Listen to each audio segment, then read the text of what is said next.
ও বলেছে তো আমি নারী বিদ্বেষী, তাই তো? তাই তো টুইটটা মহামিত্র। আমার প্রথম প্রশ্ন হচ্ছে, উনি 1.5 মাসের হনিমুন করে কি এসে ফিরেছেন ভারতবর্ষে? আর ভারতবর্ষে ফিরে এসেই কি পিছনে লাগা আরম্ভ করে দিয়েছেন? নারী বিদ্বেষী আমি নই, আমি নারীদের জন্য সবচেয়ে বেশি কথা বলি।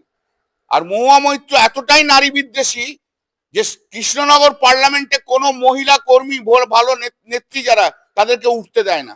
আপনি আমাকে নারী বিদ্বেষী বলছেন? 40 বছরের বিয়ে, বিয়ে ভাঙিয়ে সেই বউকে রেখে দিয়ে তারপর আপনি এসে আরেকটা বিয়ে করলেন। তা কোন নারীর বুকে আপনি আঘাত মারলেন নিজের স্বার্থের জন্য? আর আমি নারী বিদ্বেষী?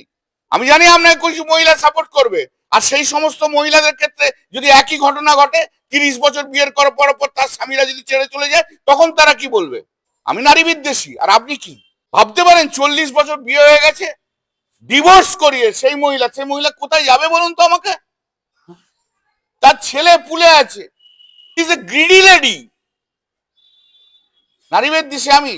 আমি নারীদের শ্রদ্ধা করি, সম্মান করি।